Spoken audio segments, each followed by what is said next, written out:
अस्सलाम वालेकुम। आपकी अपनी अनुशी आपके साथ है अपनी आज की वीडियो में।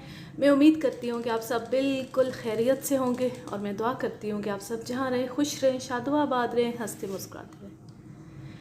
अपनी स्टोरी शुरू करते हैं। हम पढ़ रहे हैं निक वेलवेट की कहानी अंडे की चोरी।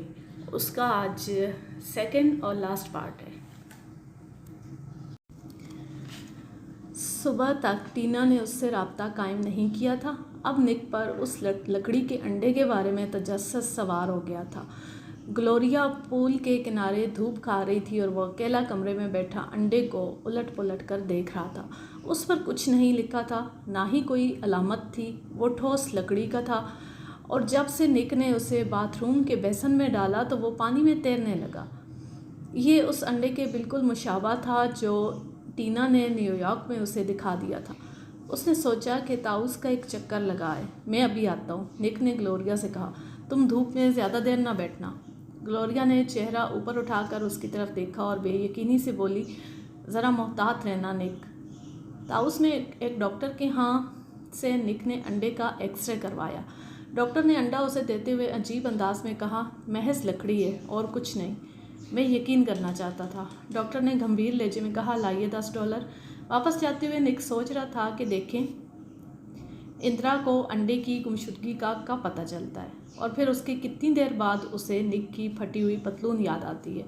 वो कार पार्क करके उतरा। ग्लोरिया उसे पूल पर नज़र नहीं आई, मगर जब वो अपने कमरे की तरफ जा रहा था तो वो दौड़ती हुई आ रही थी। निक, हमारे कमरे की तलाशी ली गई है। किसी ने हमारे कपड़ों को खूब झाड़ कर देखा है। कोई चीज़ गायब तो नहीं है? वो तेज़ी से उसके साथ चलते हुए बोला। मेरे ख्याल में तो नहीं, मगर सारा सामान इतना बिखरा हुआ है कि मैं यकीन से कुछ नहीं कह सकती। मैं 20 मिनट पहले तक पूल पर थी। जब आई तो कमरे का ये हाल देखा। निक ने दरवाज़ा खोला और अंदर चला गया। जिस किसी ने भी तलाशी ली थी, बड़ी मुकम्मल तलाशी ली थी, मगर हर चीज़ वो बिखरी हुई छोड़ गया था, यहाँ तक कि उसका शेविंग किट भी खाली करके डाल गया था। उसने एक गहरी सांस खींची और ग्लोरिया से बोला, तुम यहीं ठहरो और किसी को अंदर ना आने देना। मैं अभी आया। तुम खतरे में हो निक। ये तो आम बात है। निक को वो अंडा याद आया। उसे साथ ले जाना ठीक नहीं था। कमरे में चारों तरफ एक निगाह डालते हुए वो बाथरूम में चला गया और टॉयलेट टैंक का ढकना उठाकर अंडा उसमें डाल दिया। ये कोई चीज़ छुपाने के लिए बड़ी आम सी जगह थी, मगर उसे उम्मीद ये थी कि तलाशी लेने वाला इतनी जल्दी दोबारा नहीं आएगा। यहाँ इंतज़ार करो, उसने ग्लोरिया से कहा और बाहर निकल गया। उसने डेस्क पर जिमी से चार्ली के कमरे का नंबर पूछा और उसके दरवाजे पर पहुंचकर दस्तक दी। चार्ली ने दरवाज़ा खोल दिया। उसने चार्ली के सीने पर एक घोंसा रसीद किया और उसे धकेलता हुआ अंदर पहुंच गया। क्या बात है? चार्ली चीखा। मैं यही जानना चाहता हूँ, तुमने मेरे कमरे की तलाशी ली थी? तुम्हारा दिमाग तो ख़राब नहीं है? झूठ ना बोलो। मैंने अंदर घुसती ही तुम्हारे मखसूस सिगार की खुशबू सूंघ ली थी। चार्ली का चेहरा जर्द पड़ गया और वो बैठ गया। मेरा ख्याल है मुझे किसी के कमरे में घुसने और तलाशी लेने का तजर्बा नहीं है। मैंने बड़ी एहतियात से राख वगैरह तो साफ़ कर दी थी, मगर बू का ख्याल ही नहीं आया। तुम किस लिए गए थे? हम दोनों एक ही चीज़ की तलाश में हैं। तुम्हें यकीन है? वो चीज़ एक अंडा है, ठीक है ना? निक भी बैठ गया। बेहतर ये होगा कि तुम साफ साफ बता दो तुम्हें क्या कुछ मालूम है और मुझे क्या मालूम होना चाहिए। बड़ी खुशी से, चार्ली ने एक सिगार सुलगाते हुए कहा। तुमने कभी सैंडरसिट हीरे का नाम सुना है, या एक चोर माइक का? नहीं, निक ने एतराफ़ किया। ये एक बहुत कीमती हीरा है जो एक मशहूर बरतानवी फिल्मी अदाकारा की मलकियत था। दूसरी जंग अजीम के बाद ये हीरा इन तीनों बहनों की माँ की मलकियत में आ गया। पिछले साल जब उनका इंतकाल हुआ तो ये उनकी बाकी मानदा चीज़ों में से एक था। फिर ये किसके हिस्से में आया? चार्ली मुस्कुरा दिया। चूँकि इसकी इंश्योरेंस मेरी फार्म ने की थी, इसलिए मैं भी यही मालूम करना चाहता हूँ। हमें खुद अभी पता चला है कि उनकी माँ ने हीरे को वारिसों तक पहुँचाने का एक अजीबोगरीब तरीका अपनाया था। ये हीरा इन 3 लकड़ी के अंडों में से एक में पोशीदा था, जो एक जैसे थे और उनके सिलाई बॉक्स में रहते थे। उनकी वसीयत में लिखा था कि उनकी तीनों बेटियों को एक एक अंडा बचपन के इन अयाम की यादगार के तौर पर मिलेगा, जब इस अंडे की मदद से उनकी माँ उनके कपड़े रफू कर दिया करती थी। अंडे में हीरा? कितनी अजीब सी बात है, मगर इतनी अजीब नहीं। दरअसल बूढ़ी मिसेस थर्सबी पुरानी यूरोपीय तहजीब से तलक रखती थी। उनकी कुछ अपनी रवायतें थीं, जिनमें से एक ये भी थी कि अगर मुर्गी गुड फ्राइडे को अंडा दे और वो अंडा 100 बरस तक रखा रहे तो उसकी जर्दी हीरे में तब्दील हो जाएगी। तो आपको ये नहीं मालूम कि वो हीरे वाला अंडा किसके हिस्से में आया? उसे सर हिला दिया। उनकी माँ ने हमारी कंपनी के सपोर्ट एक ख़त किया था जिसे उनकी मौत के 1 साल बाद खोला जाना था। इस ख़त में उन्होंने तफसील लिख दी थी। उनमें से एक अंडा कदरे मुख्तलिफ था को बज़ाहिर वो बिल्कुल यकसा नज़र आते थे, मगर इस मखसूस अंडे के सुराख में अगर सुई चबोई जाए तो अंडा स्प्रिंग की मदद से खुद ब खुद खुल जाएगा और हीरा अंदर मौजूद होगा। बहुत खूब, निक बुड़बुड़ाया। वो इस अंडे के बारे में सोच रहा था जो उसके कमरे में मौजूद था। मुमकिन है एक्सरे में हीरा तो नज़र ना आए, लेकिन स्प्रिंग तो दिखाई देना चाहिए था, और इंदिरा सैमसन वाले अंडे में कोई ऐसी चीज़ नहीं थी। और वो चोर जिसका अभी तुमने नाम लिया था, वो इस पेशे में नया है मगर खासा माहिर मालूम होता है। मैं ये नहीं बता सकता कि वो सूरत से कैसा लगता है, मगर मेरे मुखबरों ने बताया है कि वो भी यहाँ मौजूद है और हीरे के चक्कर में। बड़ी दिलचस्प बात है। और टीना और रोज़ क्यों यहाँ आई हैं? उन्हें एक एतबार से मैंने बुलाया। जब मैंने मिसेस थ्रेस्बी का 1 साल पुराना ख़त पढ़ा तो मैंने तीनों से रब्ता कायम करना शुरू किया ताकि देखूं हीरा किसके पास है। मैंने टीना और रोज़ से बात की और उन दोनों ने इनकार कर दिया। तब मैंने सोचा कि इन दोनों में से एक ज़रूर झूठ बोल रही है ताकि उसकी बहनें हिस्सा न मांगने लगे और हुकूमत भी विरासत का टैक्स ना आयद कर दे। चनाचा मैंने यहाँ आकर इंदिरा से बात करने और उसके अंडे का खुद मुआयना करने का इरादा कर लिया। इस तरह कम से कम एक के बारे में तो इत्मीनान कर सकता था। तुमने इंदिरा से बात कर ली? नहीं, उसकी बहनों की आमद के बाद इसकी ज़रूरत नहीं रही। ज़ाहिर है उन्हें यकीन होगा कि हीरा इंदिरा के पास है, तभी तो वो यहाँ आई हैं। तो फिर तुमने मेरे कमरे की तलाशी क्यों ली? मैं तुम्हारी शोहरत जानता हूँ वेलवेट। मेरे पास तुम्हारी पूरी फाइल है। तब तो तुम्हें मालूम होगा कि मैं कभी हीरे नहीं चुराता। देखो, मैंने सुना था कि एक जवाहरात का चोर भी यहाँ आया हुआ है। जब मैंने तुम्हें देखा तो सोचा मुमकिन है तुम आजकल दोहरी ज़िंदगी गुजार रहे हो। मैं तो अपनी बीवी के साथ छुट्टियाँ गुजारने आया हूँ। चार्ली मैनीखेज़ अंदाज में बोला, ग्लोरिया तुम्हारी बीवी नहीं है। निक खड़ा हो गया। उसकी मुस्कुराहट बड़ी अजीब थी। नहीं? तो फिर तुम इसे क्या कहोगे? चार्ली अपनी कुर्सी से उठा, मगर उसने देर कर दी थी। अभी उसके मुंह से पहला हर्फ भी ना निकला था कि निक ने उसके 2-4 ज़ोरदार घोंसे जड़ दिए। वो फर्श पर लुढ़क गया। जब निक बाहर निकला तो चार्ली किराह रहा था। निक कमरे में वापस आया तो ग्लोरिया अपने तैराकी के लिबास में थी। अगर इतनी गर्मी ना होती तो हम लोग टेनिस खेलते। कुछ लोग खेल रहे हैं। तुम तो पूल में ही रहो तो बेहतर है। तुमने मालूम किया हमारे कमरे की तलाशी किसने ली थी? वो चार्ली का काम है। उसने लॉबी में जाकर टीना को फ़ोन किया। उसके कमरे से कोई जवाब नहीं आया। शायद वो अपनी बहनों के साथ हो। वो तो चाहता था कि जल्द अज जल्द वो अंडा उसके हवाले करके बकिया फ़ीस ले और ग्लोरिया के साथ वापस चला जाए। बल आखिर उसने इंदिरा और रोज़ को तलाश कर ही लिया। वो दोनों टेनिस कोर्ट में थी, मगर टीना वहाँ नहीं थी। तब वो टीना की रिहाइशगाह की तरफ गया। शायद वो वापस आ गई हो। उसकी दस्तक का कोई जवाब नहीं आया। वो वापस जाने ही वाला था कि अंदर से आने वाली एक आवाज़ ने उसके कदम रोक लिए, जैसे कोई चीज़ गिरी हो। निक ने खिड़की के ज़रिए झांकने की कोशिश की। पर्दों के अंदर से उसे कोई चीज़ फर्श पर लुढ़कती नज़र आई। वो फिर दरवाजे पर आया और एक तार की मदद से ताला खोला। अंदर दाखिल होती उसकी नज़र टीना पर पड़ी, जो फर्श पर बंदी पड़ी थी और उसके मुंह में कपड़ा ठूंसा हुआ था। उसने पैर मारकर एक साइड टेबल गिरा दी थी, जो खिड़की में से लुढ़कती हुई नज़र आई थी। निक ने जल्दी से उसके मुंह से कपड़ा निकाला और पूछा, ये किसने किया? पता नहीं। वो चेहरे पर निकाब चढ़ाए हुए था। निक ने देखा कमरे की तलाशी ली गई थी, मगर यहाँ तलाशी का काम बड़ी सफाई और मोहतात तरीके से किया गया था। ये चार्ली का काम नहीं हो सकता था। हाँ, अगर वो निक की तवक्को से ज़्यादा चालाक हो तो दूसरी बात है। कोई चीज़ ले तो नहीं गया वो? नहीं, मेरे ख्याल में तो वो मेरे वाले अंडे की तलाश में आया था, मगर मैं उसे यहाँ नहीं लाई। मुमकिन है वो इंदिरा का अंडा ढूंढ रहा हो। वो कल रात मैंने चुरा लिया था।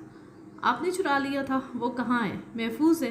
वो इंश्योरेंस कंपनी का नुमाइंदा चार्ली भी उसके चक्कर में है, और गालिबन वो चोर भी जिसका नाम माइक है। तो आपको हीरे के बारे में मालूम है? हाँ, वो उससे नज़रें चुरा रही थी।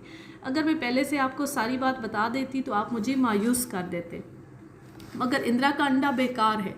मुझे यकीन है। मैं आपके ज़रिए इसकी तस्दीक चाहती थी। आपका ख्याल सही है, निक ने एतराफ़ किया।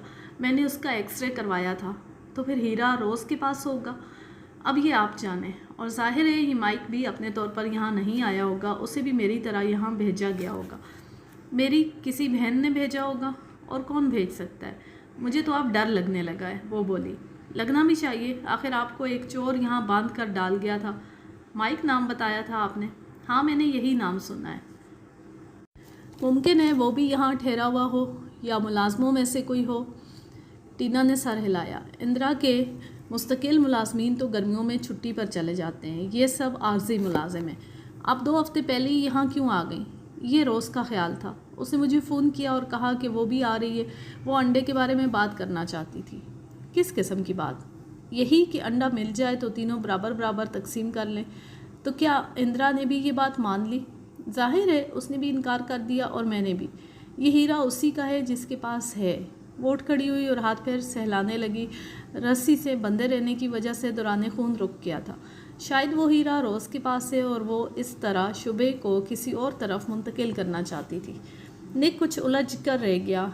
इंदिरा का अंडा तो मेरे पास है और उसमें हीरा नहीं है। आपके अंडे में भी हीरा नहीं है। बाकी बची रोज़। लेकिन इसको दूसरे पहलू से देखिए। आपने मुझे यहाँ भेजा और किसी ने माइक को। अगर हीरा रोज़ के पास होता तो उसे यहाँ किसी को भेजने की ज़रूरत ही नहीं थी।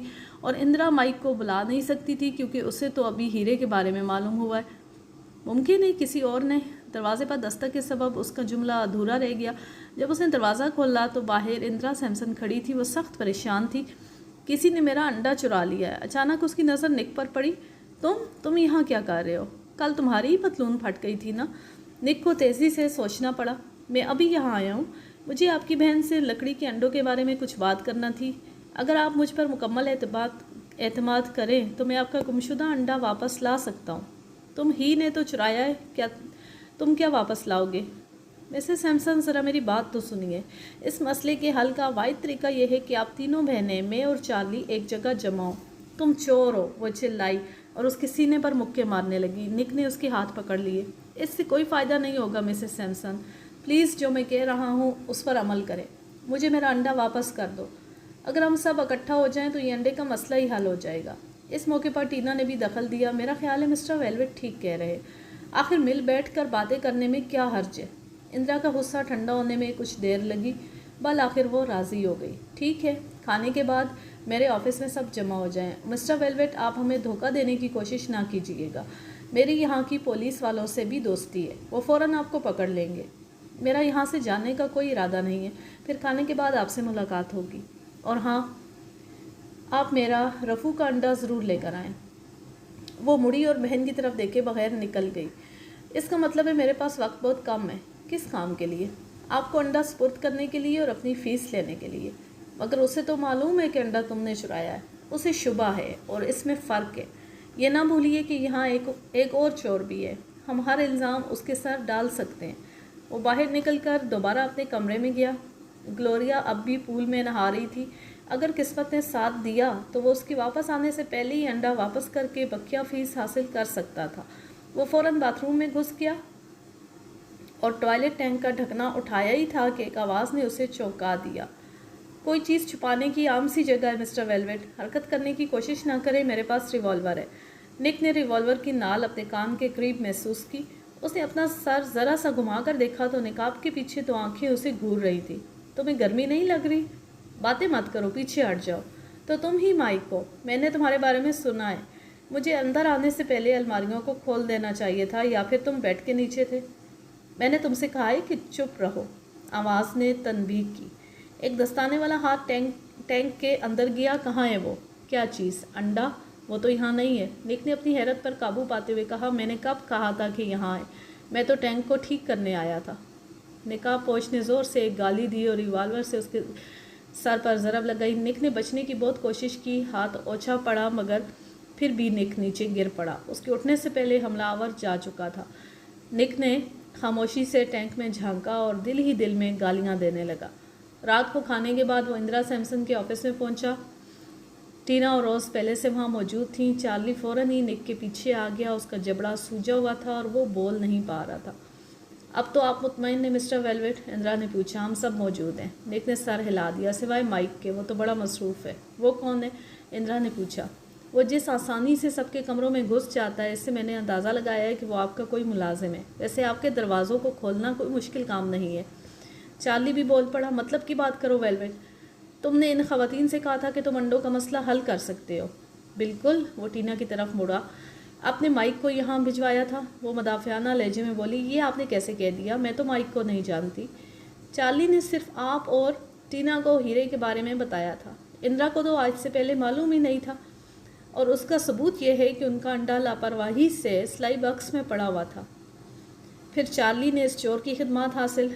मेरा दिमाग ख़राब थोड़ी। चार्ली बरस पड़ा। मैं तुम्हारी बकवास बहुत सुन चुका हूँ वेलवेट। ज़रा सब्र से। तुम चोर को बुलवा सकते थे, मगर तुमने ऐसा नहीं किया, क्योंकि अगर तुम्हें वो हीरा खुद हासिल करना होता तो तुम इन तीनों बहनों को अंडे की हकीकत से आगाह क्यों करते? अब बची टीना और रोज़। टीना ने मुझे मामूर किया और रोज़ ने माइक को। वो फर्स्ट को घूर रही थी। मैंने उसे आज तक देखा भी नहीं। एक दोस्त ने मुझे उसका नंबर दिया था। इंदिरा अपनी बहन रोज़ से मुखातिब हुई। तुमने मेरे साथ ऐसी हरकत क्यों की? वो रोने लगी। मुझे पैसों की ज़रूरत थी। मैं मामा की जागीर के हिस्से पर आस लगाए बैठी थी। जब वो ना मिला तो मैं बहुत मायूस हो गई। और अब तुम्हारा अंडा कहाँ है? रोज़ ने अपना बड़ा सा पर्स खोला। मैं उसे अपने साथ लिए फिर रही हूँ। अलबत्ता मैंने उसे एक गिफ्ट पैकेट में छुपा रखा है। तुम इसे देख लो अगर मेरी बात पर यकीन नहीं है। उसने एक गिफ्ट पैकेट इंदिरा के हाथ में थमा दिया। ज़रा ये मुझे दे दीजिए। निक ने पैकेट लेकर उसकी रिबन खोली और डब्बे के अंदर से अंडा निकाल लिया। इसे देखें, इसमें तो हीरा नहीं है कहीं। टीना ने कहा। अगर हीरा रोज़ के पास होता तो माइक को ना बुलवाती। निक ने नुक्ता उठाया, मगर फिर उसने अंडे का नन्हा सा सुराख चेक कर लिया। अंडा बिल्कुल ठोस था। अब चार्ली ने पूछा। निक के जहन में एक सुराख सर उभार रहा था। मुझे 1 घंटा चाहिए। आप सब अपने अपने कमरों में चले जाएं। चार्ली और इंदिरा बुड़बुड़ाए, मगर फिर राज़ी हो गए। मैं ज़रा इस अंडे को दोबारा पैक कर दूँ। उसने इंदिरा को सबसे पहले कमरे से बाहर निकाला। जब वो तनहा रह गया तो उसे कमरे में किसी चीज़ की तलाश में नज़रें दौड़ाईं। बालाखिर उसकी नज़रें टाइपराइटर पर अटक कर रह गई। ग्लोरिया एक रिसाला पढ़ रही थी जब निक अंदर आया। अरे निक, मैं तुम्हें बताना भूल गई। आज दोपहर को टैंक में कुछ गड़बड़ हो गई थी। निक ने बेध्यानी से सुना। अच्छा? फ्लश काम नहीं कर रहा था, मगर मैंने खुद ही उसे ठीक कर लिया।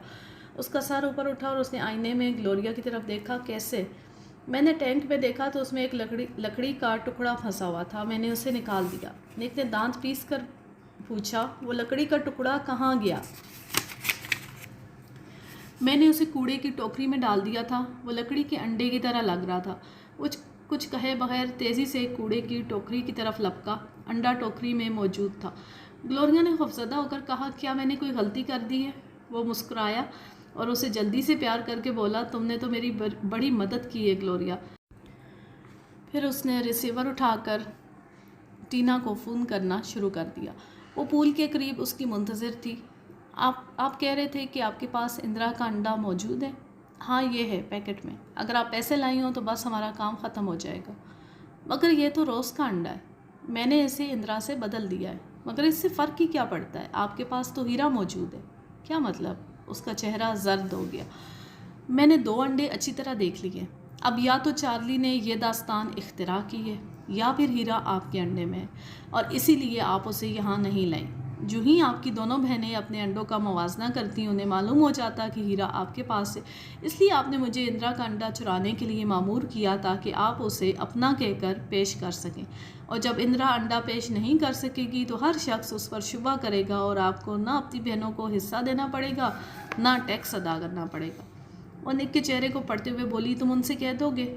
नहीं, बशर्त ये कि आप मेरी फ़ीस अदा कर दे। लेकिन अगर माइक को इंदिरा का अंडा मिल गया तो उसे हकीकत मालूम हो जाएगी। उसने पैकेट यूं ही उछालते हुए कहा। टीना ने जल्दी से पर्स खोला। ये लो अपनी फ़ीस। ये लीजिए इंदिरा का अंडा। निक उसे जाते देखता रहा। वो किसी वाक़े का मुंतज़िर था, मगर शायद माइक उसे बेवकूफ़ बना गया था। तभी उसे टीना की हल्की सी किरा की आवाज़ आई। एक स्याह साए ने उसे पकड़ रखा था और उसके हाथ से पैकेट छीनने की कोशिश कर रहा था। वो आगे बढ़ा ही था कि रिवॉल्वर की नाल उसकी तरफ उठ गई। पीछे रहो वेलवेट, मैं तुम्हें कत्ल करना नहीं चाहता, और मैं भी मरना नहीं चाहता। माइक तारीकी में गायब हो गया। टीना खौफ से कांप रही थी। ये वही आदमी था जिसने मुझे बांध दिया था।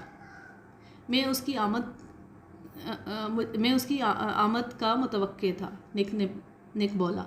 मेरा अंदाज़ा था कि वो इंदिरा के आर्जी मुलाजमों में से एक है और यकीनन वो फ़ोन पर होने वाली गुफ्तगू सुन सकता है, इसलिए उसने मुझे आपसे बातें करते सुन लिया था। वो अब भी यही समझता है कि इंदिरा के अंडे में हीरा है। उसने टीना का बाजू थाम कर कहा, आइए चलें। कहाँ? चोर को पकड़ने। इंदिरा बार में चार्ली के साथ मशरूब पी रही थी। फ़ौरन सबको लेकर पार्किंग शेड में आ जाए, आपके यहाँ आग का अलार्म है। उसने निक की तरफ यूँ देखा जैसे वो पागल हो गया हो। है तो, मगर प्लीज़ जल्दी कीजिए। 3 मिनट बाद वो सब पार्किंग शेड में जमा थे, मुलाजमीन और मेहमान। ग्लोरिया भी भागती हुई आई। निक, आग लग गई है क्या? मैंने अलार्म की आवाज़ सुनी है। नहीं, मगर अभी आग लगेगी, तुम देखती रहो। फिर वो इंदिरा के मुलाजमीन के करीब गया और बारी बारी एक एक के हाथ सूंघने लगा। उसकी कामयाबी का इन्हिसार इस अमर पर था कि माइक ने पैकेट खोलने से पहले दस्ताने और निकाब उतार दिया। तब वो नौजवान क्लर्क जिमी के सामने रुक गया। तुम्हारे हाथ बड़े गंदे हैं माइक, वो आहिस्तगी से बोला। तुम्हें दस्ताने नहीं उतारना चाहिए थे। जिमी बमुश्किल मुस्कुराया। तुम बहुत ज़हीन हो वेलवेट। मुमकिन है फिर कभी हमारी दोबारा मुलाकात हो। मैं समझी नहीं, इंदिरा बोली। जिमी चोर है, बेहतरीन चोरों में से एक है। अब आप और चार्ली फैसला करें कि इसके साथ किस किस्म का सलूक किया जाएगा। मैं तो अपना काम कर चुका, मगर इसके हाथ इतने गंदे क्यों हो गए? जब मैंने पैकेट को दोबारा बांधा तो आपके टाइपराइटर की रिबन इस्तेमाल की थी। यूँ ये कहानी अपने अंजाम को पहुंची और अंडे की चोरी का मुअम्मा हल हो गया। अब मैं लेती हूँ आपसे इजाज़त। जहाँ रहें खुश रहें, शादो आबाद रहें, हंसते मुस्कुराते रहें। अल्लाह हाफिज़। अल्लाह निगहबान।